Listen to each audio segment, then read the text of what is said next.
एक महीनो अग खोड़ा वासण नारी रुबीना उजण पारां नौजवान मुनीर अहमद सां प्यार जो परणो करण वारो मामलो नारी रुबीना उजण जे वालिद राहिब हुसैन वकील जी मार्फत नारी जे उम्र घट हुजण खिलाफ एडिशनल सेशन जज जी अदालत में दाख़िल करायल दरख्वास्त ते ॿुधणी दौरान अदालत पारां नारी रुबीना उजण जी उम्र 18 सालन खां घट हुजण ते नारी खे वालिदैन हवाले करण जो हुकुम जारी करे छडियो।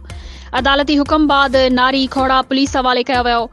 होॾांहुं अदालत ॿाहिरां मीडिया वारनि जे सवाल ते नारी रुबीना उजण चयो आहे त मां पंहिंजी मर्ज़ी सां मुनीर सां शादी कई आहे। मुंहिंजी उम्र 18 साल आहे ऐं मां पंहिंजी मुड़ुस सां गॾु वञणु चाहियां थी। मूंखे पंहिंजा वालिदैन क़त्ल करे छॾींदा। अदालत पारां ॿुधायल फ़ैसिले ते नज़रसानी करे मूंखे मेडिकल सर्टिफिकेट अचण ताईं मूंखे दारुल अमान उमाणियो वञे।